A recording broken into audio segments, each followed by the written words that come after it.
Hello and welcome to another IELTS speaking video by Johnny, and this is my class IELTS number 38. 5 students here, so they are doing their regular speaking practice. Okay, class ready? You ready? Yes, ready. Okay, good.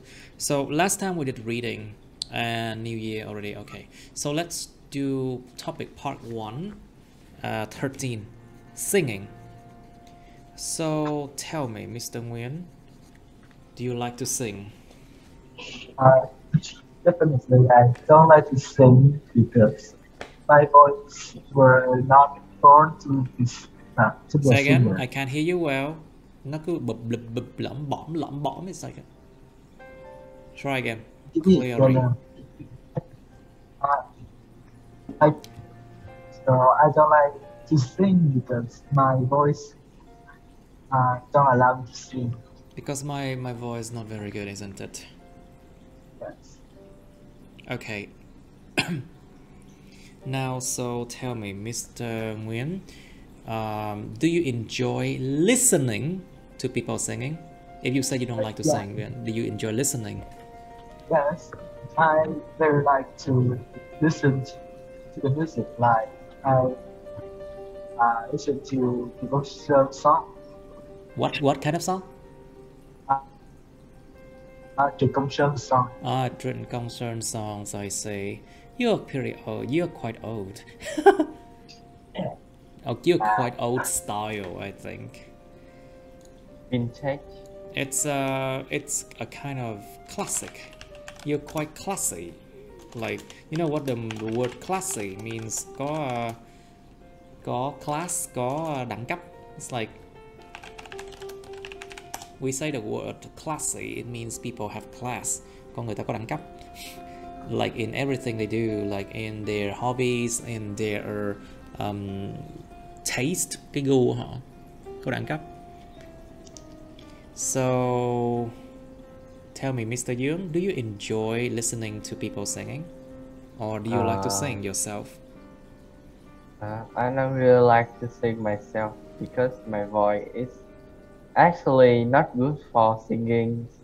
And if talking about listening to another What? people Talking about what? Lip singing? Talking about listening to lip syncs, you know what lip sync is? Oh, no. Lip syncs là hát nhép. Oh, lip syncs. A lot of people these days they lip syncs because they have their recording already. They just have to lip sync. So it means they don't actually sing. Because why? It's difficult to produce the same quality as the CD when you are on stage. Rất là khó để sản sinh ra một cái chất lượng giống như cái đĩa CD đó khi mà nó trên sàn diễn. So a lot of people they lip sync and they just dance, you know. Yeah, I know. Yeah. All right. So Miss Uyên, how about you? Do you enjoy singing or do you enjoy listening to people singing? Oh, honestly, I enjoy listening to people singing because I am not able to sing well. That's a sad truth, isn't it? It's a sad reality that you say that you're not able to sing well. So, Miss Uyên, what kind of song? Okay, if you don't like to sing, then if you sing, what do you often sing about? If you do sing, what do you often sing about? Miss Uyên? Tell us, please. Nếu mà em hát thì em hát về cái gì? Hát về cái gì? Yes. If you have to sing, what would you sing about?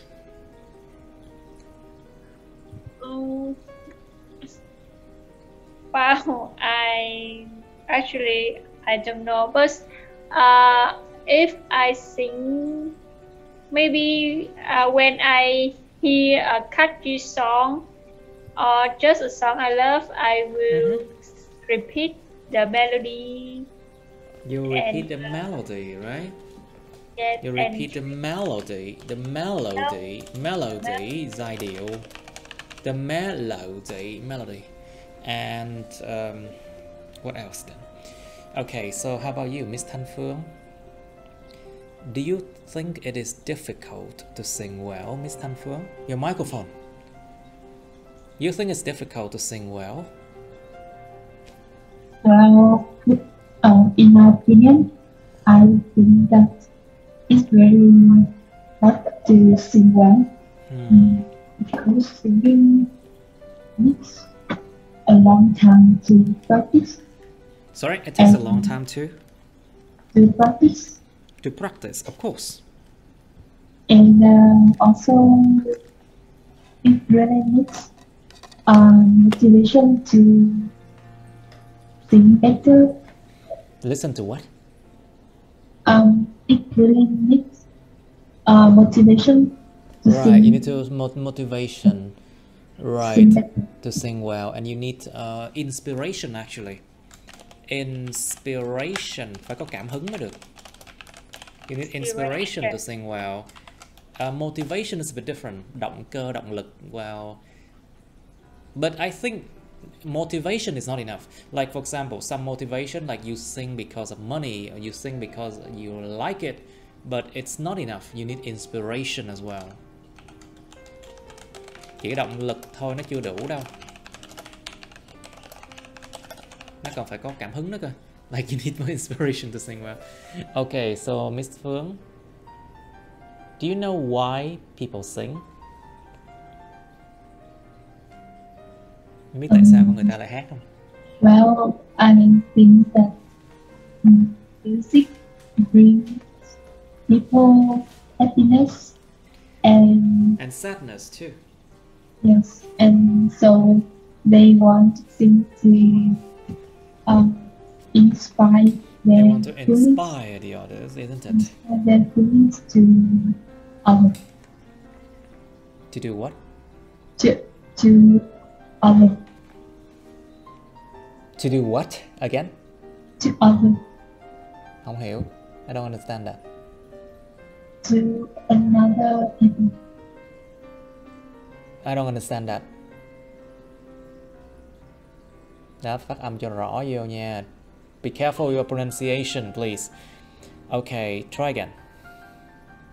Because they want to inspire their feelings to Inspire the opinion. I think. listener or to their listener or their audience. Cẩn thận với phát âm các bạn. Phát âm cho đúng chính xác, kéo dài như thế nào.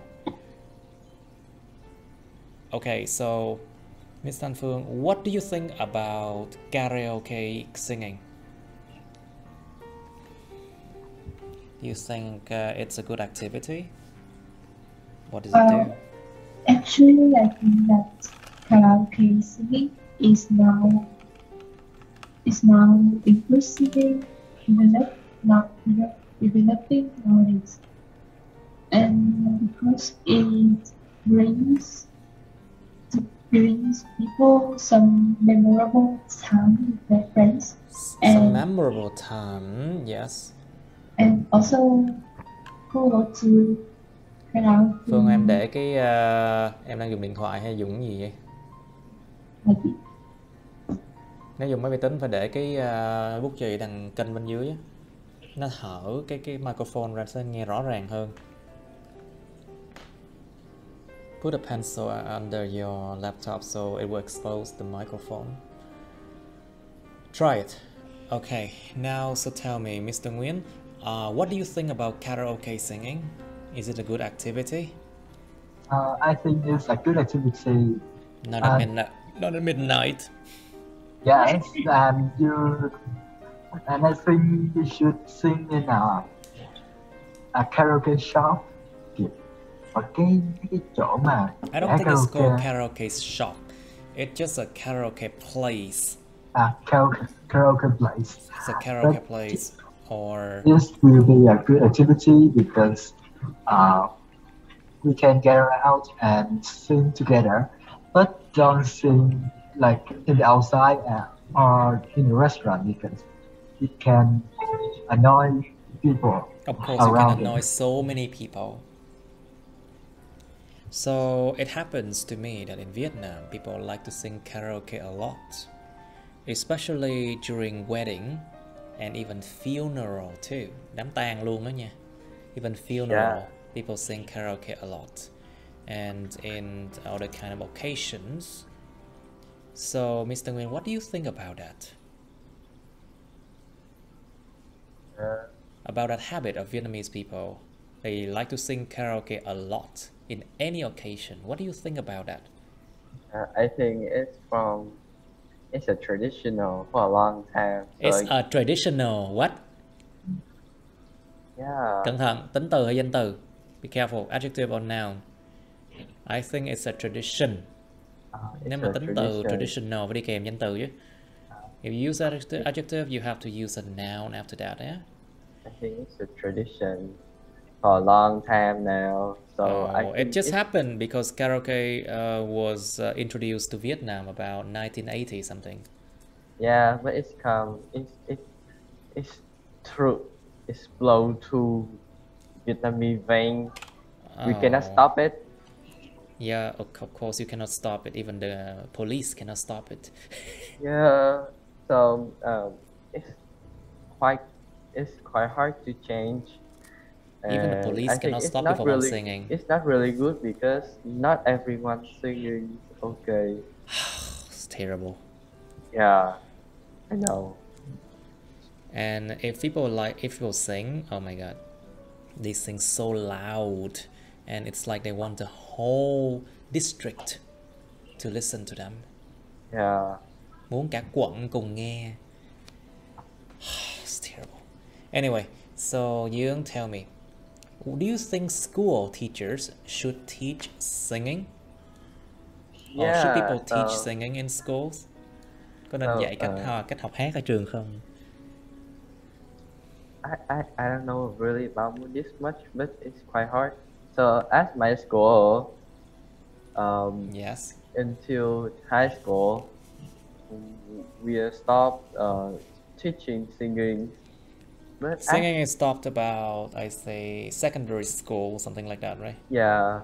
And then they don't even teach any art in, say, grade 9, 10, 11, and 12. They don't even teach any art at all.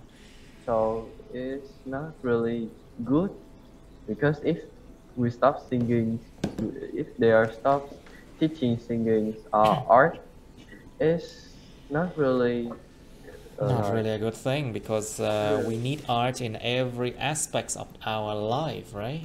We need art in every aspects of our life. Cần art trong mọi khía cạnh của cuộc sống của chúng ta chứ, of course. So tell me, Miss Thanh Uyên, do you want to be a singer?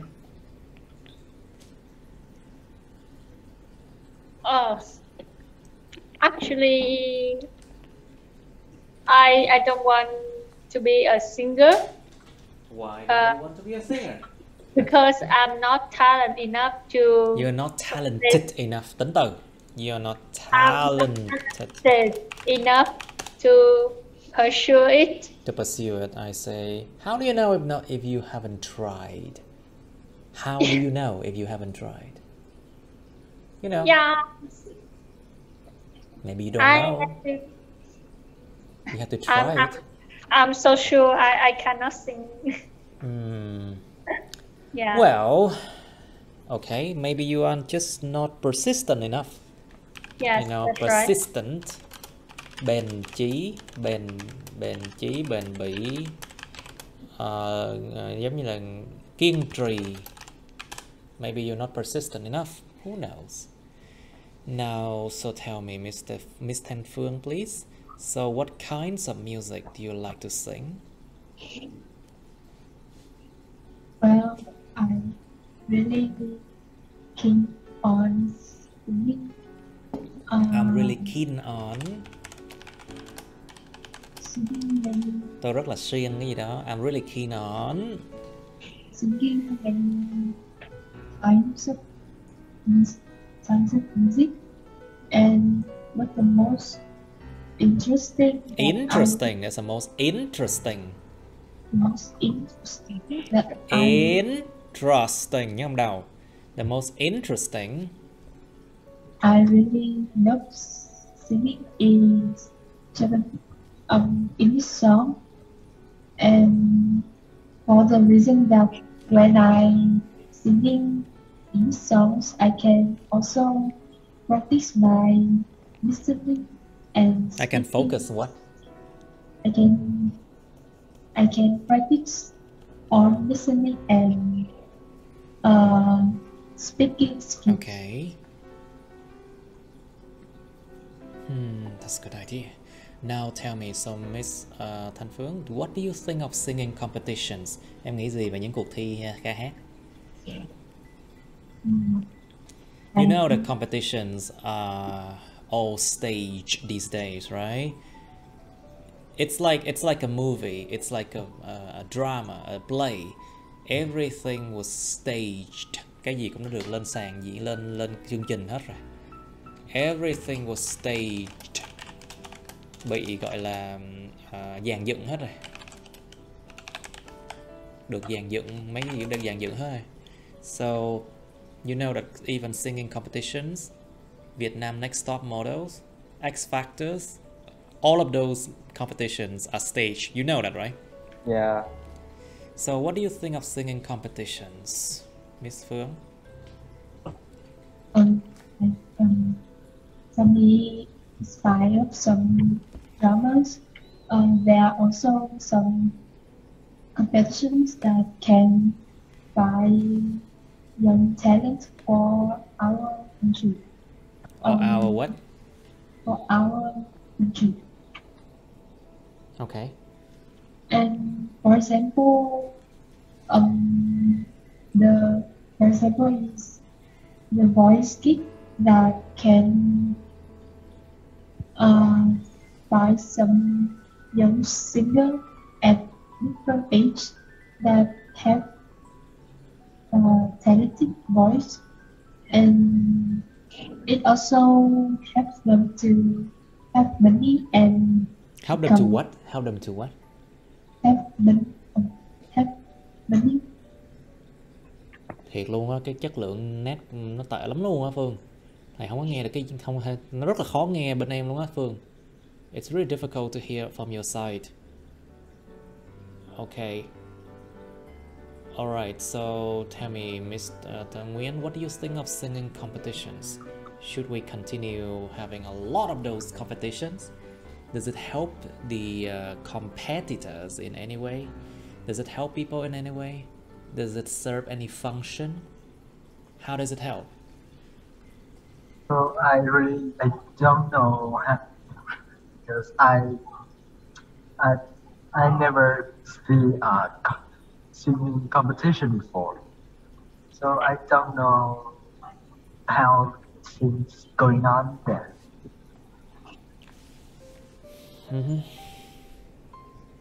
Say again? I don't really know how you sing competitions because of course the organizers, they will have to train their contestants, những người tham dự, the contestants,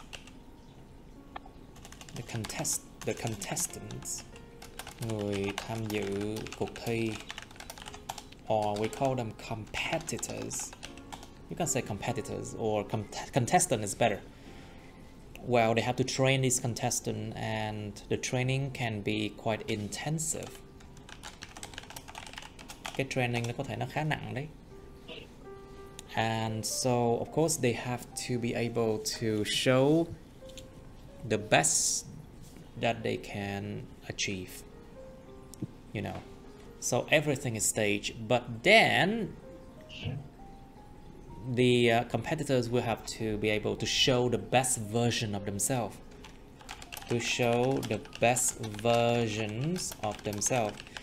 Có thể show được cái phiên bản tốt nhất của họ có thể.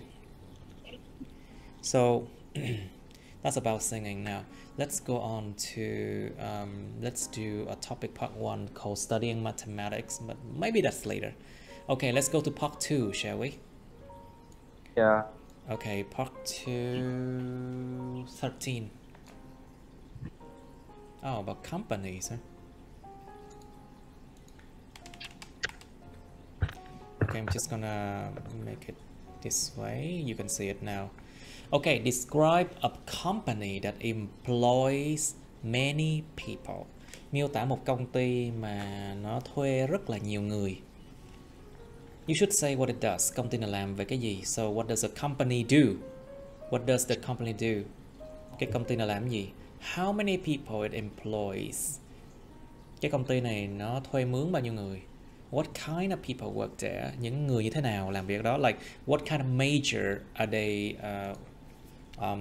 What kind of majors? What kind of educational background? What is their educational background? Cái nền giáo dục của họ là nền như thế nào? What's their educational background? Like what do they study? Their major, ngành học nào? Or what kind of people? Like you can talk about the personality of the people who work there. Có thể nói về cái tính cách của những người mà làm việc trong đó nữa. What kind of people work there? Những loại người nào làm việc ở đó? Explain how you feel about it. Các bạn cảm thế nào về cái chỗ đó? And then part 3 of companies. Should big companies be punished more seriously if they break the law? Những công ty lớn có nên bị trừng phạt một cách mà nghiêm trọng hơn, một trừng phạt nặng hơn nếu mà họ phá luật, tức là họ phạm luật hay không?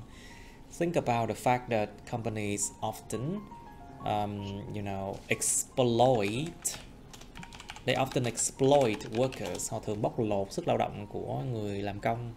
They often not have the benefits that the workers deserve to have according to labor law, bộ luật lao động. Theo luật lao động là probational, like according to the Vietnamese labor law, probational period, hay còn gọi là thời gian thử việc. Probational period is maximum 2 months if I remember right. Tối đa thử việc 2 tháng. And the salary for probational period has to be about 70%. Minimum. 70% minimum of the actual salary they will receive after probational periods. Đúng rồi, thời gian thử việc thì dựa vào luật lao động là được trả ít nhất 70% của cái lương mà sau khi thử việc. And so the workers must enjoy insurance, must have insurance, must have what's it called? Phúc lợi. Phúc lợi, benefits, yeah. Like you're talking about benefits. What else? Free health care or free health checkup. Kiểm tra sức khỏe miễn phí, free health checkup. What else? They have to be able to enjoy maternal leave. Maternal leave. What is maternal leave? Được nghỉ thai sản nếu mà là phụ nữ. Like if you are pregnant and you can enjoy maternal leave of say 3 or 4 months, something like that. Nghỉ thai sản bao nhiêu lâu ta? You know what is maternal leave in Vietnam? I think about 3 or 4 months. Yeah. And then what else? Nó còn có cái gọi là lương tháng 13 nó coi, nhưng mà well, that's the 13th month salary. And or the bonuses. Bonuses are not are optional only. Những cái thưởng gì đó chỉ là optional, chỉ mang tính phụ thêm nếu mà có thôi, không bắt buộc.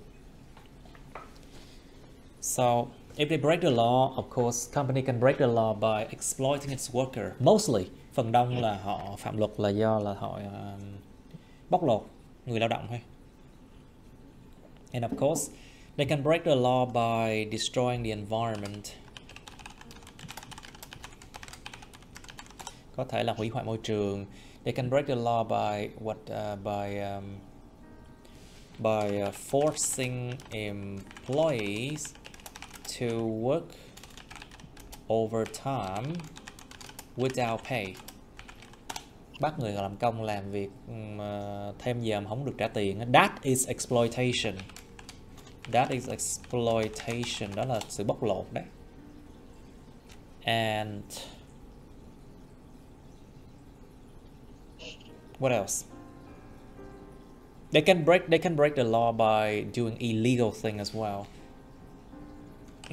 Doing illegal trade. Làm những cái ngành mà bất hợp pháp. They can do illegal trade.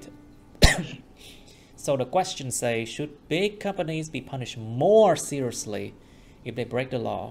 Of course they are punished. But the question asks, should they be punished more seriously? Thì đương nhiên họ sẽ bị phạt bởi luật rồi, nhưng mà cái câu hỏi đây là có nên bị phạt nặng hơn hay không? So you have to talk about that. You have to discuss why should they be punished more or should they be punished less?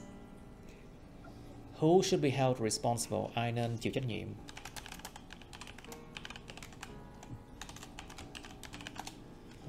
Next question. Should big companies donate more to charities?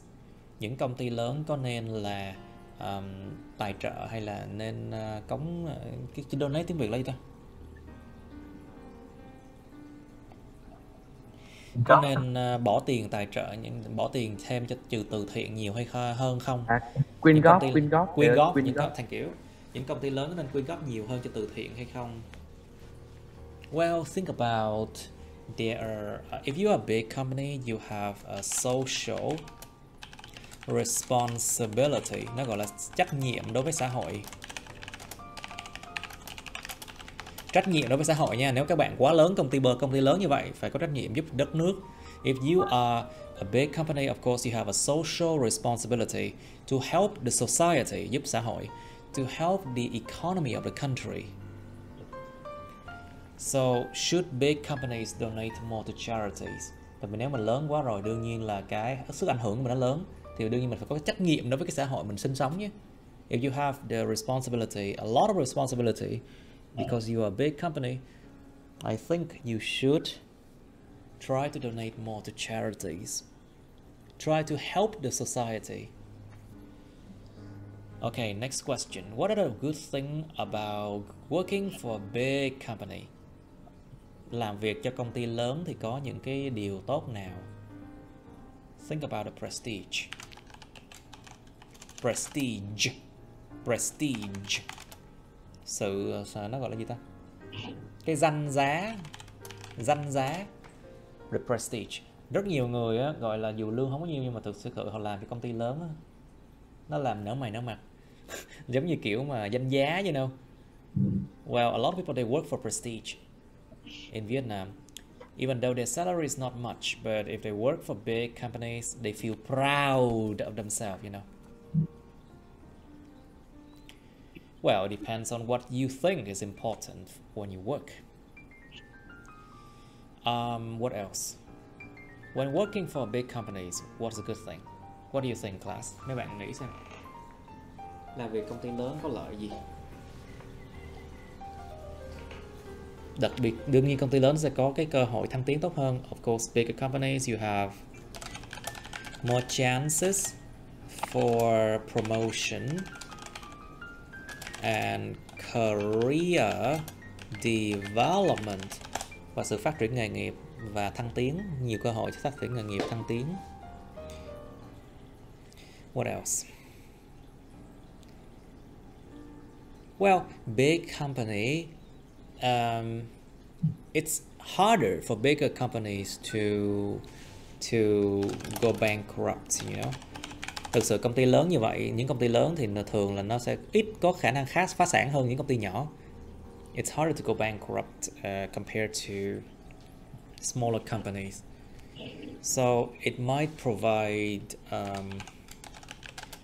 more job stability, cung cấp nhiều cái sự mà ổn định công việc hơn, provide more job stability in case something happen, trong trường hợp là có cái gì xảy ra chẳng hạn. But then you can talk about the bad things of working for big companies too. Okay, so what's the bad thing? Think, class. Suy nghĩ đi nè các mọi người. What's the bad thing when you work for big companies?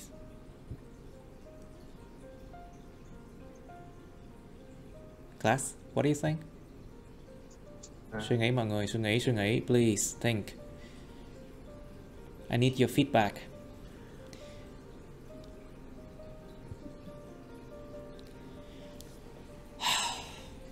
Okay. Think about the amount of work. Lượng công việc thì sao? Think about the amount of work, deadlines, everything. More pressure. More pressure, exactly. Làm việc công ty lớn đương nhiên nó phải quản lý nhân viên bằng cách nào? Of course, làm áp lực hơn. Of course, bigger companies they have to find ways to control their workforce. To control their workforce, kiểm soát lực lượng lao động. And they have to put a lot of rules and regulations, you know. Nó có những cái điều luật và quy định khắt khe hơn. Very strict rules and regulations when you work for a big company. What else?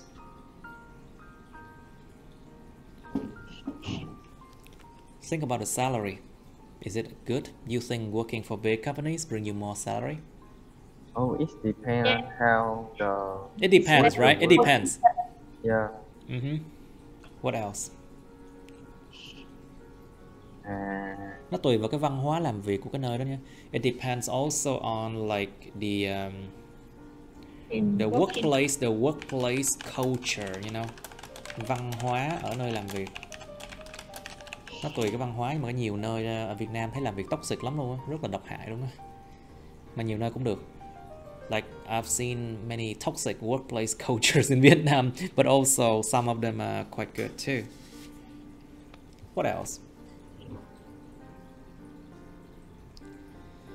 Okay, so what are the differences between big companies and small companies?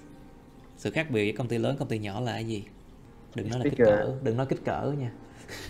Don't say the size. It's not about the size. It's about something else too. Money, income. Số vốn đầu tư. Capital. The capital. Số vốn đầu tư. Số vốn đầu tư, capital. And of course, what else? Công ty nhỏ đâu thể nào có vốn lớn được đâu. If you have a small amount of capital, you cannot start a small big company. Thật sự theo luật Việt Nam á, là từ 100 triệu là thành mở công ty được rồi, là mình thành giám đốc được rồi. According to the Vietnamese law, if you have 100 or 100 million Vietnam đồng, you can open your own company and you become the manager, the CEO of your own company.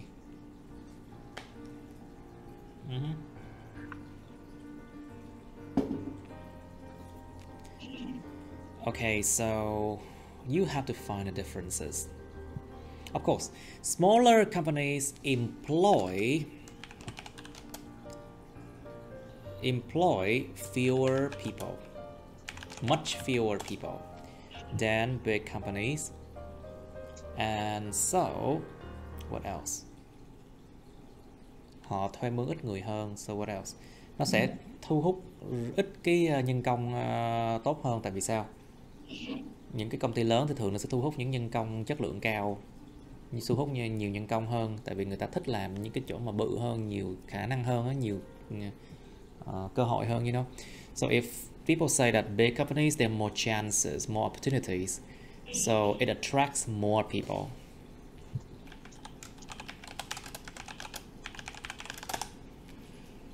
And so, what else? Bigger companies, you can enjoy traveling. Of course, work travel, it's not like traveling for fun, you know. Có thể được đi du lịch nước ngoài miễn phí, công ty đại thọ, nhưng mà đương nhiên nó là công việc chứ không phải là vui vẻ gì. It's for work, it's not for fun or anything. Enjoy traveling. All right, next question. Should companies and corporation, be careful. The word corporation, tập đoàn, and cooperation, cooperation are different. Sự hợp tác. Nghe có vẻ nó giống nhau nhưng nó khác nhau lắm nha. These two words are different. Cooperation and cooperation are different, remember? Should companies and corporations have the responsibility to take care of its workforce? Những công ty và những tập đoàn có nên có nghĩa vụ, trách nhiệm để mà chăm sóc cái lực lượng lao động của nó hay không? Think about that. Hay là bỏ mặc nhân công lỡ có chuyện gì kệ họ? Or if they just leave the workforce be. If there's any problem, that's their problem, not our problem. Should it be like that?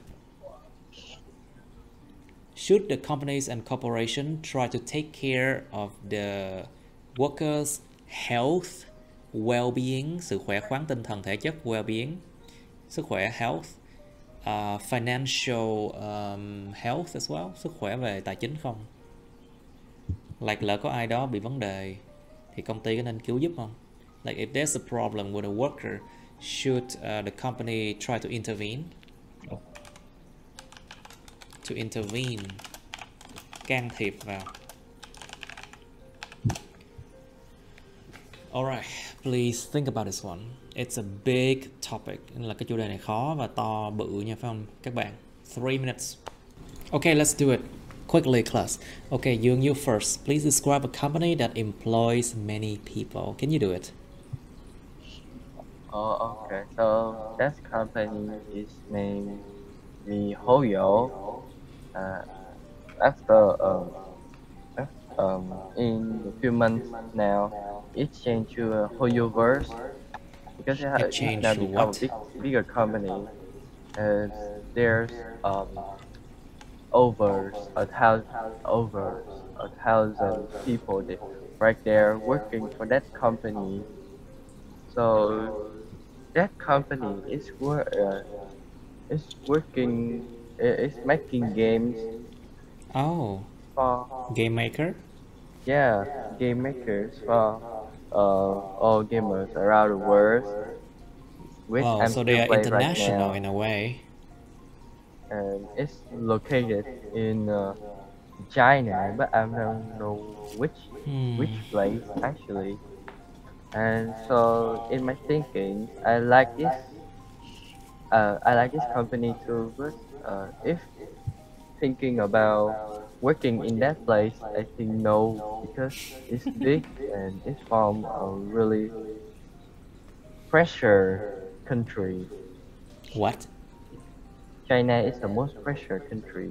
No, China is the most stressful country. Dùng chữ stressful mới đúng. It's the most stressful. It has one of the most stressful working environment. Một trong những cái môi trường làm việc mà căng thẳng nhất đó. One of the most stressful working environment. Where workers can feel a lot of pressure. One of the most stressful working environment where workers can feel the most pressure. We don't use pressure like an adjective. Normally we don't use it. Không dùng pressure như tính từ bình thường đâu nha, nên dùng chữ stressful. Okay. Alright. Good. Rất tốt. Uyên, please. Miss Thanh Uyên, please. Can you describe a company that employs many people? Yes, I would like to tell you about my companies. Yes, which is a Canadian online furniture retailer, which is named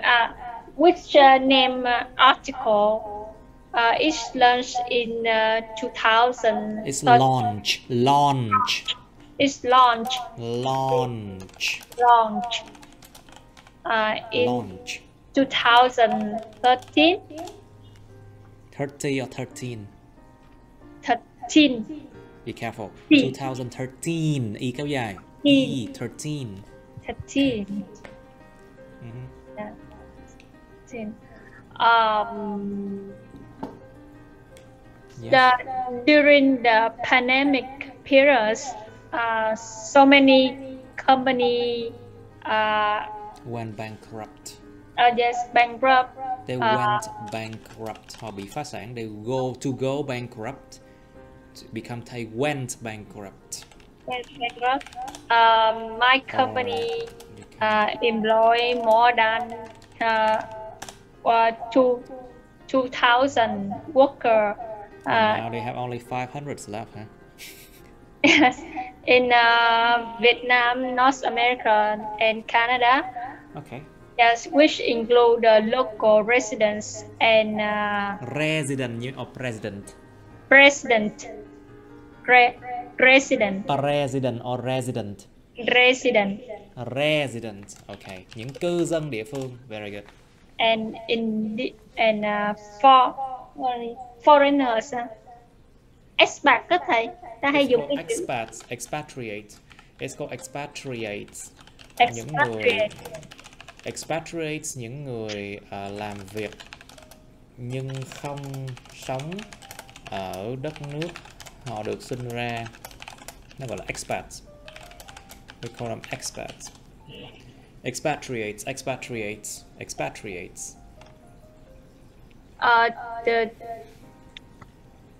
How many?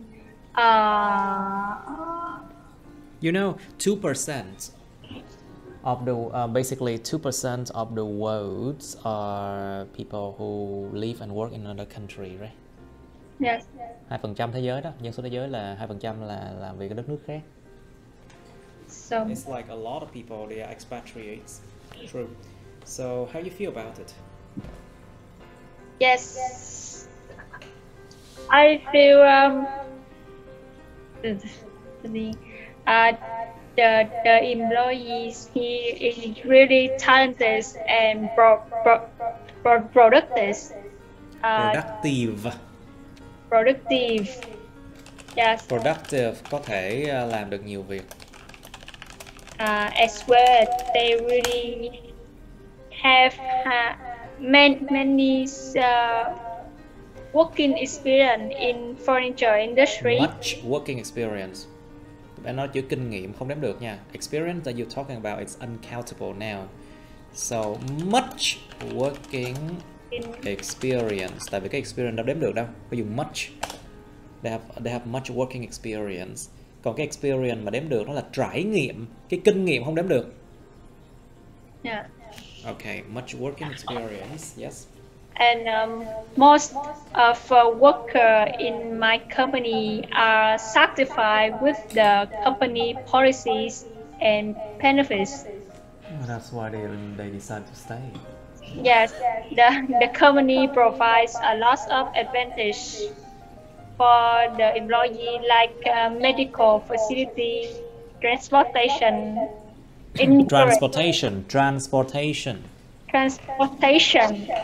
accommodation, and insurance. Oh, free accommodation? Yes, and insurance. Free accommodation for expats and insurance. They should. Yes. Because it's a big company, right? Not big, not big on.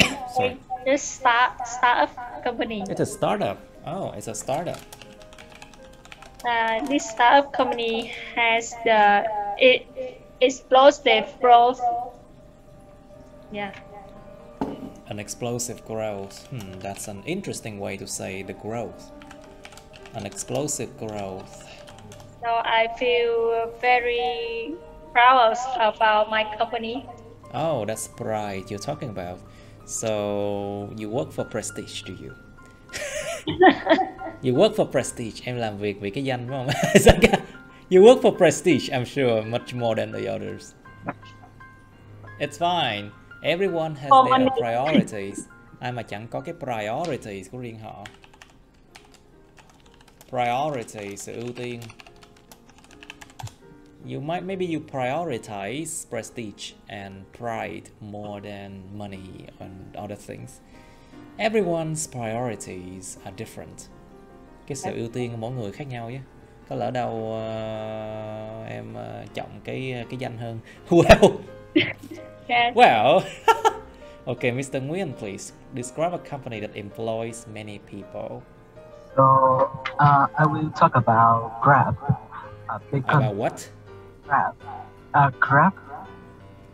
Grab. Grab. You know, it's been a long time since the last time I used Grab because their service is so bad. So it's a big company to about the technology driver. Yes, but their worker sucks. But their workers are so bad. Their attitude is horrible. So they have more than 100,000 drivers around the town. Drivers. So basically, it's a company that employs drivers for transportation. You should describe that first. Nên nói rõ Grab là cái gì. Nó là một công ty mà transportation company, một công ty vận chuyển. It's a company that employs drivers for transporting goods and people. Một công ty mà nó thuê mướn những người tài xế để mà vận chuyển hàng hóa và con người. Ok. Nên em nên nói rõ ra công ty là công ty nào, tại vì nhiều khi mình nêu cái tên công ty đó người giám khảo không biết đâu. You should mention what the company does, you know. Okay, try again. So I would like to tell you about a company that employs drivers for transporting goods and people. And the name of the company is Grab. They have more Grab. Grab. Like Grab. Grab. Trời ơi, cái chữ Grab nó có nhiều nghĩa khác nhau lắm nha các bạn, nếu mà tùy vào cái phát âm các bạn á. There are many different meanings if you use it differently, remember? Grab.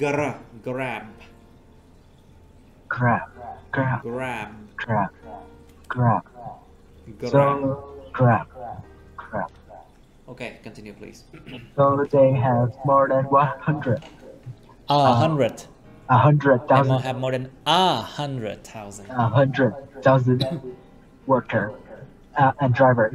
So there are in the company. So there are many types of people in there, and sometimes you can meet a company. You cannot what? Không thân thiện hay what? Kiểu người không thân thiện á. Những người không thân thiện. So sometimes they are unfriendly people. Unfriendly. So sometimes they are unfriendly people. Wow. And then they can sometimes be very rude as well. Thô lỗ, có nhiều ông tài xế thô lỗ lắm. Some people are very rude. And sometimes the service of that company make me feel annoyed and make me feel uncomfortable. Just the service. And sometimes they steal goods from you too. Yeah, I'm not joking. Sometimes they steal the goods from you. Nhiều khi ông chôm đồ xong rồi cháo đồ có nha, phải không đâu? Anyway, so that's good enough. Don't talk too much. You have only 2 minutes, remember? Có 2 phút nói thôi nha. Okay, so Miss Thanh Phương, please. Please describe a company that employs many people. This company is a pioneer in solar panel. Phương, nói thiệt. Đề nghị em mua cái headset đi, thiệt luôn á. Cải thiện chất lượng âm thanh. I think I suggest you buy a headset now. So next time when you enter the class, the quality will be better. Đề nghị luôn á, khẩn thiết luôn á. Okay, Phương, please.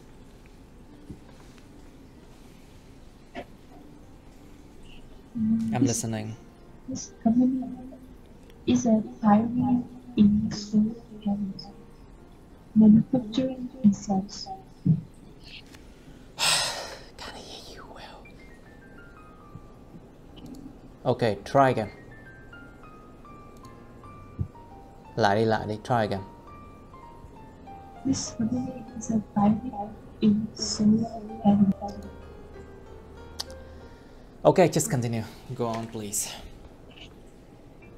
and this company started in the year 2005.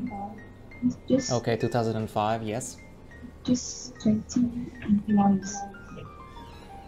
But now, more than 1,000 employees in here.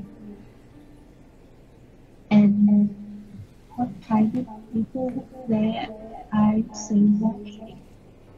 This company employs people from all walks of life. And the team comprises people from 20. Mọi người có nghe được Thanh Phương nói gì không? Dạ có, nhưng mà nó hơi bé. Can you increase the volume a bit? Okay, continue please. The age of 20 years to 50 years. And how I feel about this company is this organization is the source of inspiration to me. And this company has given very attention on the improvement of our Equipment, yes. And the president here also I really encourage their employees to work harder to improve their company.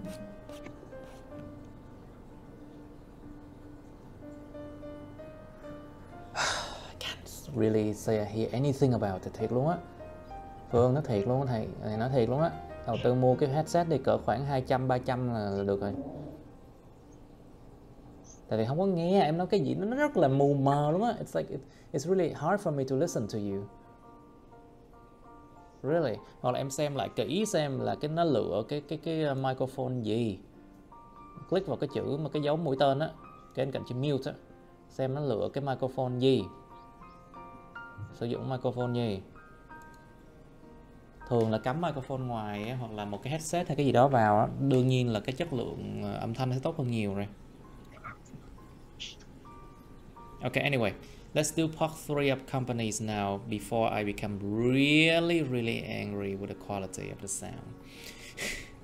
Mr. Nguyen, please. So, should big companies be punished more seriously if they break the law? What do you think? I think there should be because if the big company they break the law, the influence of The what? thing they break, the tầm ảnh hưởng influence. The influence, trời ơi, The influence. influence. Why? The influence of the thing they break. The influence. Âm đầu, những âm đầu. Influence. The influence.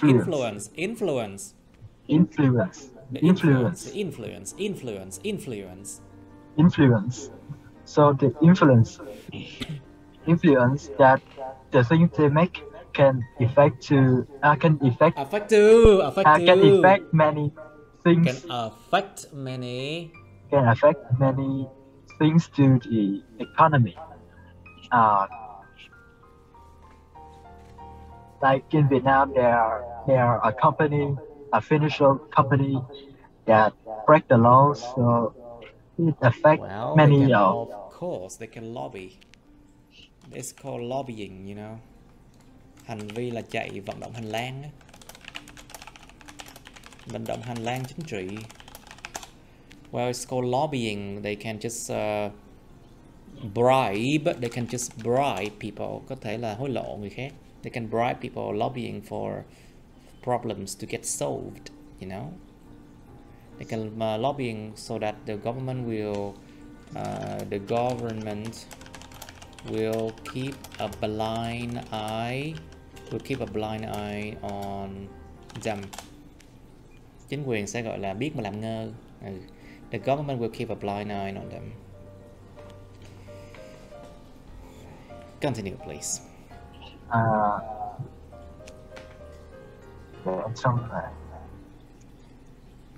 Okay, so I'll ask Mr. Young, please. So, should big companies donate more to charities? What do you think? I think if the big company, if they need their fame, so donate to charities is quite some solutions, because if you donate to charities, they will ghi danh là gì vậy? Well, they will have their name. Remember, people will remember their name. Yeah. People will remember their name. And so it helps the company's image. Nó giúp cho cái hình ảnh công ty. It helps the company's image. Nó giúp cho cái hình ảnh công ty nó tốt hơn. It helps the company image to be better.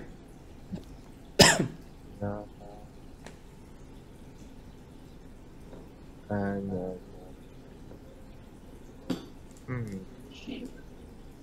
yeah, I just think so. Say again?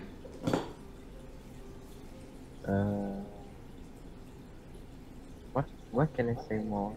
Okay, so you think that big companies donate more to charities just because it helps the company's image, and then people will remember the names? Is that all? Yeah. No, it's also about the responsibility of the company to the society. So Remember that. No? Cái trách nhiệm xã hội công ty đâu. Of course, if the company is big, they have a social responsibility to take care of the public, of the workers, the large amount of workers, the poor people. You know? Okay, so Miss Uyên, can you answer that question? Should big companies donate more to charities?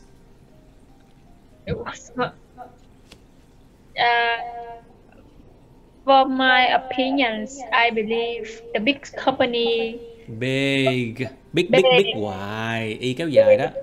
The big companies should donate more to charity. Donate là sao em? Donate more to charities because the company should have the social responsibilities for the community. Yes. The charity activities not only does not only benefit for the community but does not only benefit the community. Cái động từ benefit không có giới từ. There's no preposition after the verb benefit. So the company benefit the society. But also enhance the company image and values. Yeah. And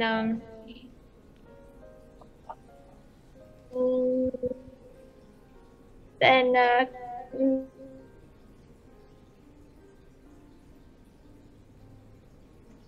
to the charity, they can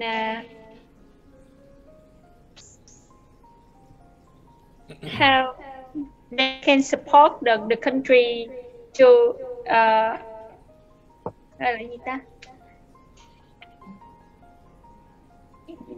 Say again.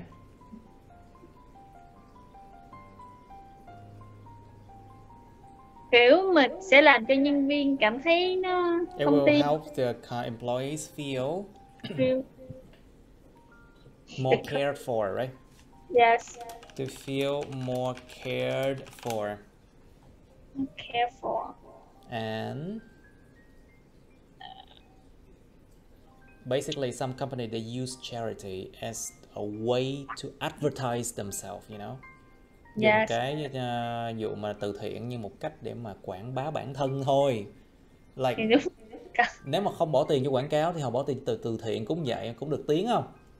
Tiếng thơm hơn quảng cáo. Tiếng thơm hơn quảng cáo nhiều. It's like if they spend money on charities, it's of course it's popularity. It's popularities. Tiếng thơm đấy, được nhiều người biết tới đó, sự được nhiều người biết tới đó, tiếng thơm đó. It's popularity, more popularity if they do charities compared to making a lot of videos for advertising, you know. Okay, so Ms. Thanh Phương, please. So what are the good things about working for big companies? I'm only asking about a good thing, okay? Please. Chỉ hỏi về cái good thing thôi nha. Phương ơi. Try it. What are the good things about working for a big company? Well, I think that working for big company can bring employees more income.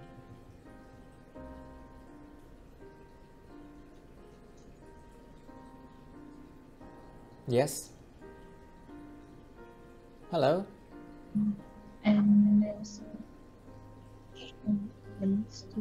Okay, maybe talking about bad thing ở đây. Okay, maybe I should give you a different question. So, Ms. Thanh Phương, should companies and corporations have the responsibility to take care of its workforce? Anh như Phương bị gì nữa? Okay, try to answer the last question, can you? Câu cuối đi em.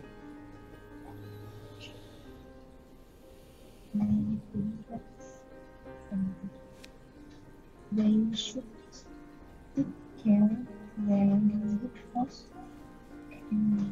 because the workforce bring them a good things to work and develop their skills in working.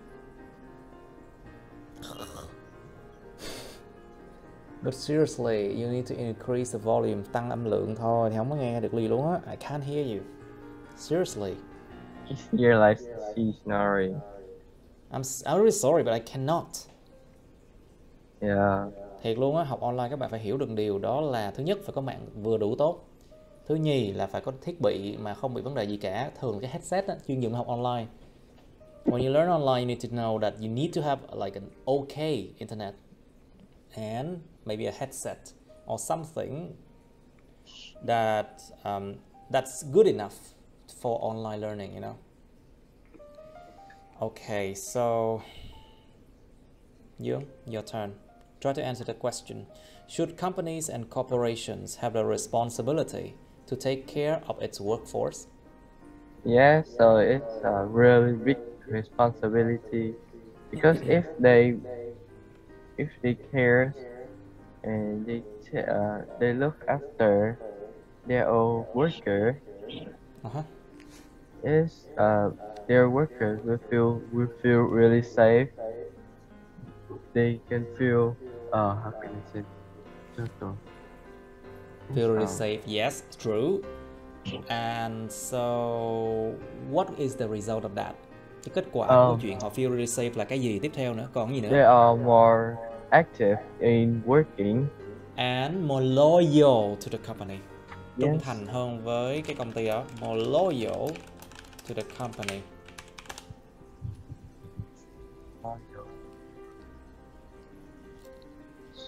To the company. And if you don't take care of their workforce, this will big problems to their own company too. Like how can I say?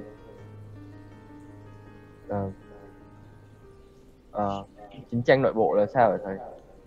Kiểu bất đồng quan điểm rồi.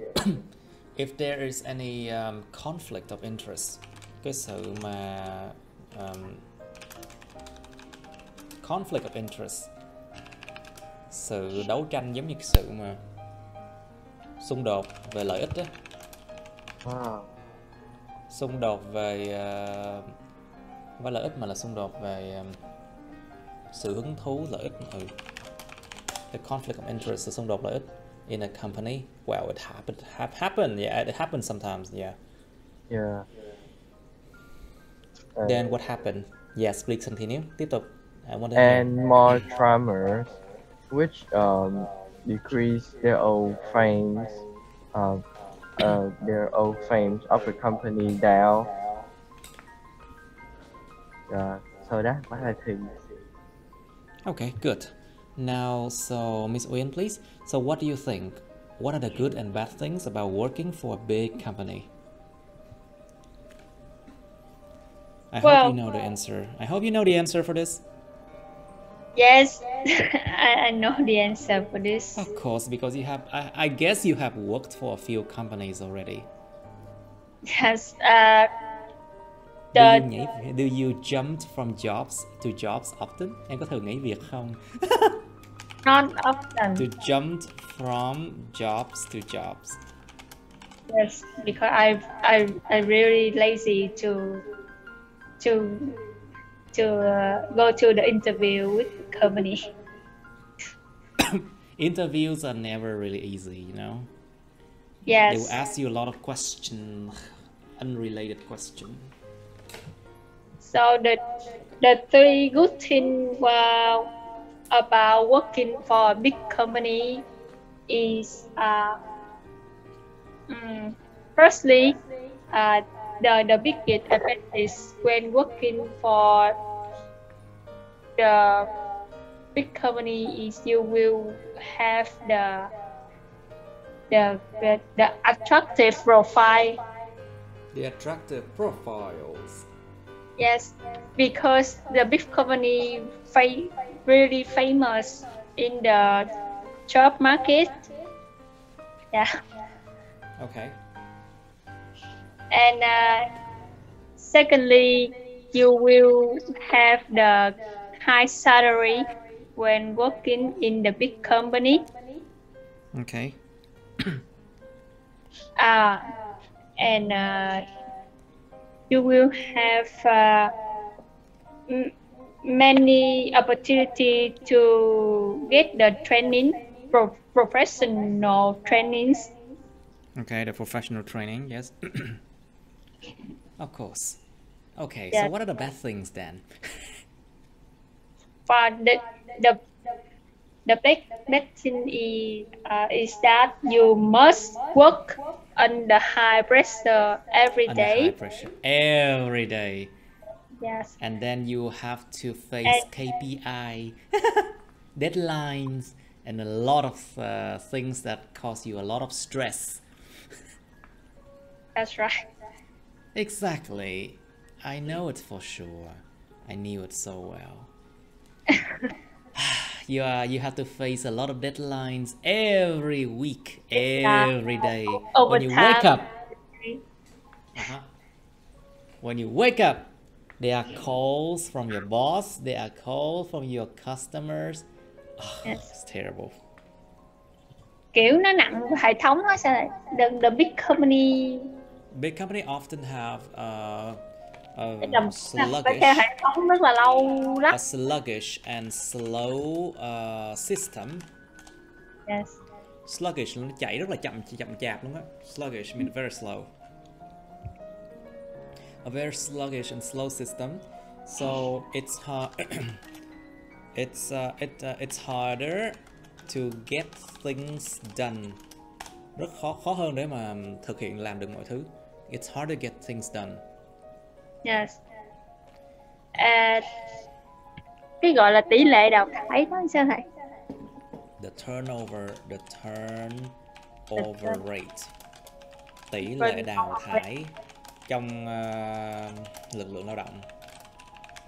So it means that how many people will remain after some times. Còn bao nhiêu người sẽ còn lại sau bao nhiêu năm á? Nó gọi là tỷ lệ đào thải. The turnover rate or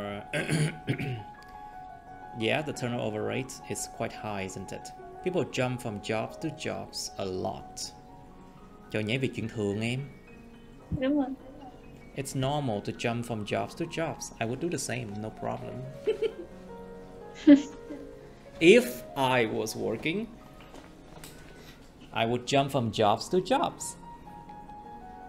But I have not been working for anyone since the end of 2015. 8 năm rồi.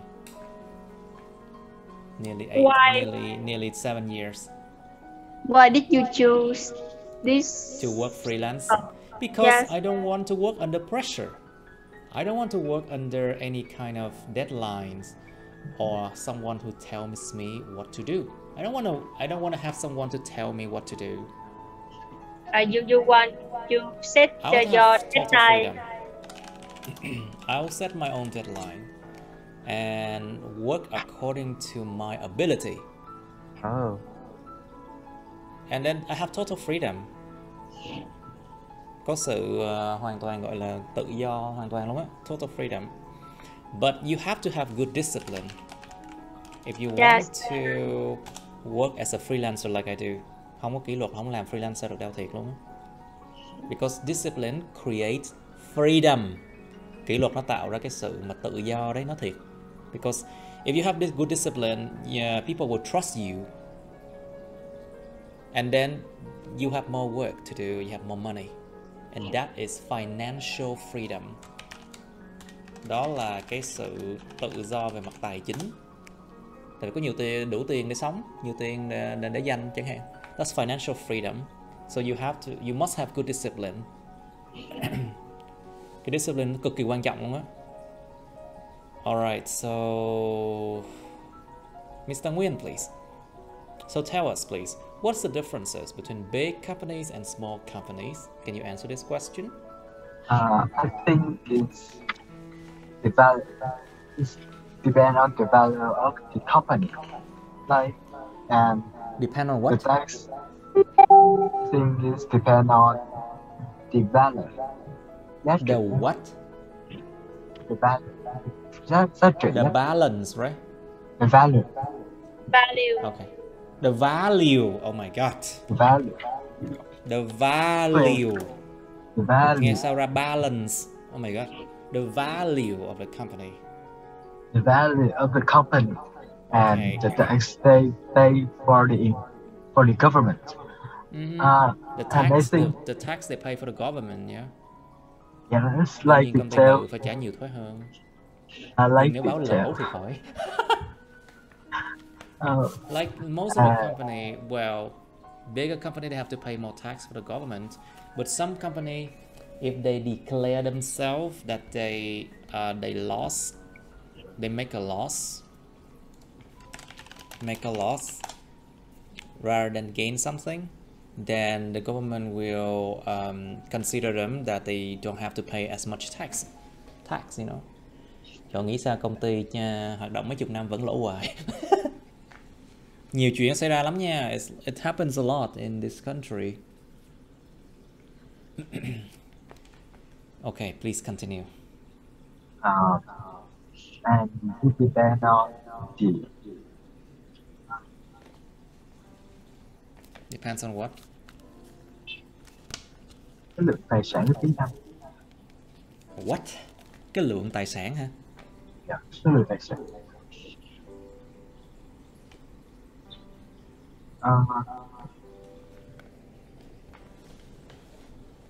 I'm sorry, I can't hear you. Try again. Speak slowly, please. And depend on the amount of the property. The capital? You mean the capital? Tiền vốn hả? And the property. Tiền vốn điều động công ty hả? Like depends on the capital of the company, yes. It depends on the amount of people it employs too. Lượng người mà nó thuê mướn nữa. The amount of people it employs. Yes, and lượng tài sản mà nó có. And the amount of facilities it has. The facilities it has. Những cái cơ sở vật chất mà nó có chứ. These facilities it has. And what else? Số má của người làm CEO. and who the CEO, who the company leaders are. Well, okay. I think that's good enough for this topic. Okay, I think maybe we should do something else now. Oh, there's a lot of part 3. Good thing there's a lot of part 3 in here. Okay, let's do a part 2 and then we end. But let me find for you. So today we do 13 already. Okay. Mình kiếm một cái part 2 nào đó đi. Then we can do it. Okay, so let's do 20. Describe a tradition.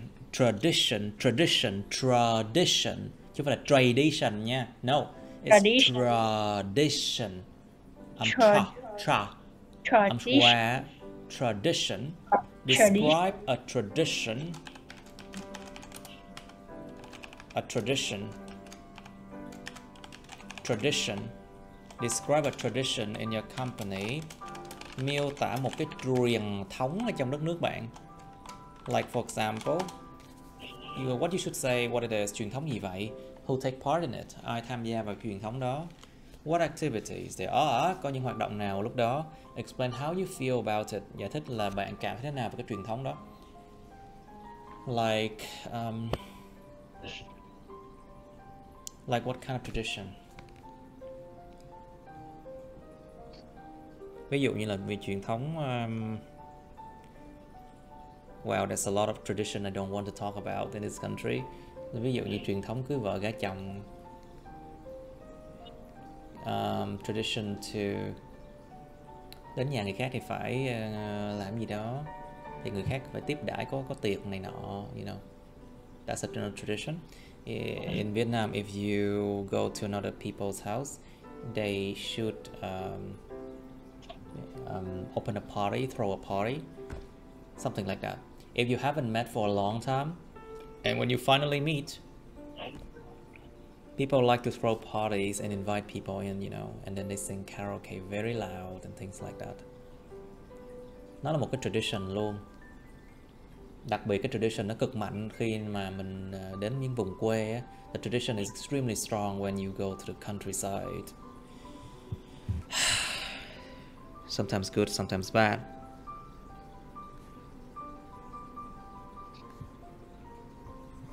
Okay, let's do this one now. Explain how you feel about it too. Giải thích là bạn cảm thấy thế nào về cái truyền thống đó luôn. Okay, let's do this one, class. Okay, let's do it.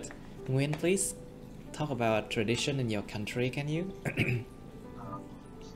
So in Vietnam there are many traditions to do. So I will talk about salute the flag. What? What kind of flag? Salute. Chào cờ. Okay, flag holding ceremony. I think it's flag holding ceremony. Lễ mà cầm cờ, flag holding ceremony, I think. What else? Flag holding ceremony. So it's we celebrate every Monday. Every Monday. In every school. In every school and every hospital. Also in the army. In military. So the things, and when we do the flag holding ceremony, we will sing the nation anthems and give the respect to our flag, to the flag. Affect to. No. We respect you. And then students will sing national anthems. National anthem. Quốc ca, national anthem. Hát quốc ca, sing national anthems. What else? And give the respect to the flag. Of course, with the respect to show respect. To show respect. Đã thể hiện ra sự tôn trọng với quốc kỳ và the national flag. To show respect to the national flag. Okay. And after the ceremony, and I think this ceremony is one of the best event in the school when I still a student. Okay. Because it can show the patriot in every student when they sing the national anthem. Okay. I don't feel that, but I didn't feel that, but maybe you do. Okay, very good, Mr. Nguyen. Nguyen, please, can you describe a tradition in your country? Yes, I would like to tell you about traditions in my in Vietnam in the Lunar New Year's. This is lucky money. No, you just need to say that. You just need to say that. Okay.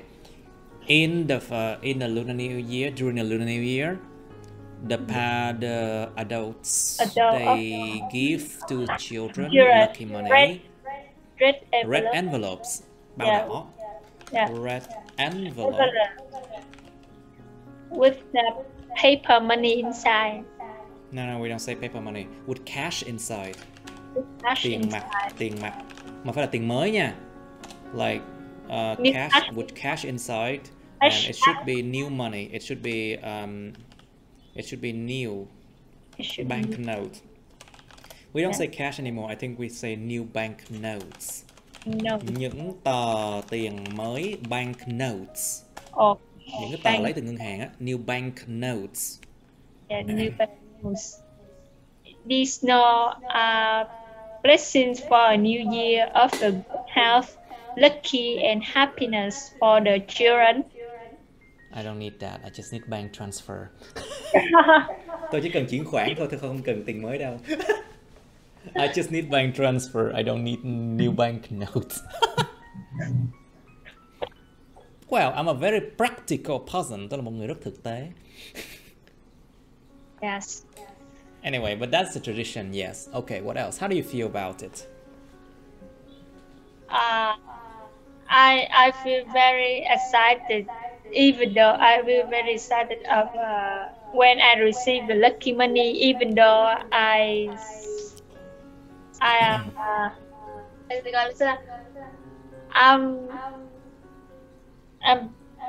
gọi là ấy là quá tuổi mà nhận lì xì ở đây. Even though I'm too old to receive lucky money now, but I still received it anyway.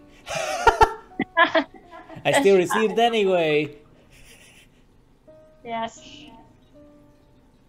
Okay, good. Dương, your turn.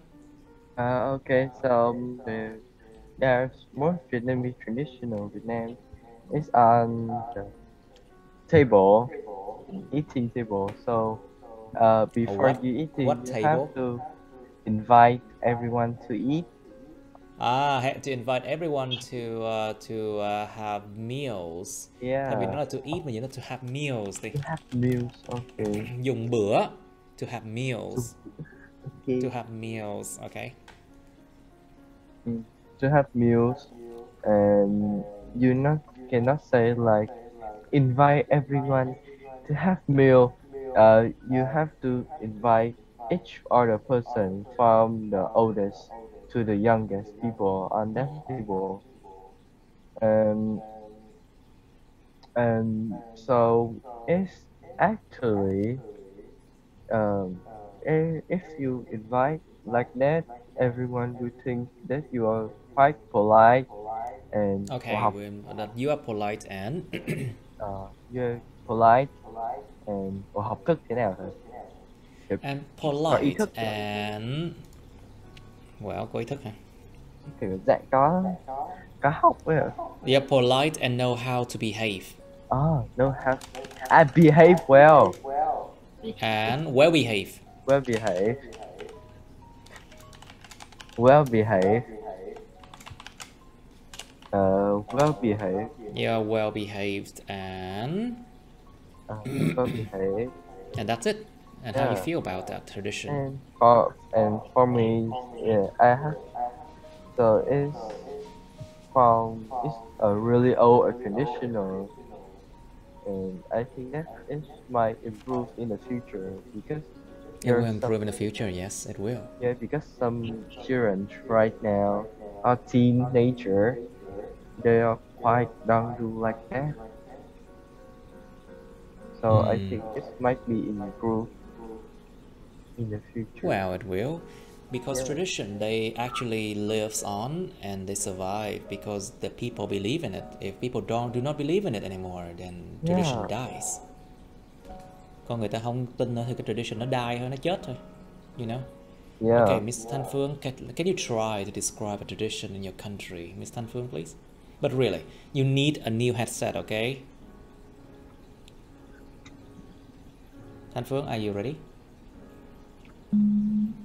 Okay, please. Well, about information in my country, I talk about ancestor veneration. What? Ancestor, yes, ancestor, yes. It's a very popular tradition across Asia, including Vietnam. Okay, in the Philippines and Vietnam. Cái đất nước nó có cái đờ nha. The Philippines and Vietnam. Yes. In my opinion, this tradition is obviously the most important aspect of Vietnamese Aspect, huh? Aspect or aspect? Aspect nhấn âm đầu nha. It's the most important aspect. The most important aspect of Vietnamese culture. Yeah, of Vietnamese culture. Very good. It's easy to find an ancestor altar in nearly every single Vietnamese house. Altar, bàn thờ. Well, it's a very good tradition, true. Cái truyền thống mà thờ cúng tổ tiên á, là một truyền thống rất là mạnh ở Việt Nam. Like the tradition to worship our ancestor, to worship our ancestors. It's a very strong tradition in Vietnam. Okay, good. How you feel about it? Đừng quên phần đó. Just focus on what you should say, okay? Tập trung vào mấy cái mình nên nói thôi. I have known this tradition since I was little, and people believe that this tradition have an influence on. Influence on, to have an influence on. To have an influence on.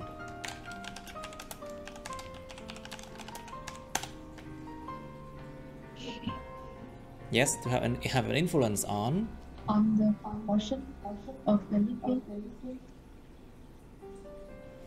Okay.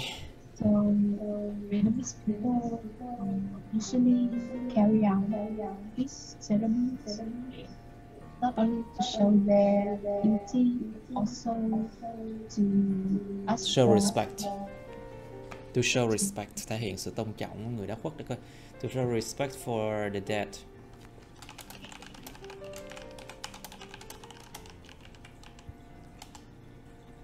To show respect for the dead, and hopefully they do not they do not wake up.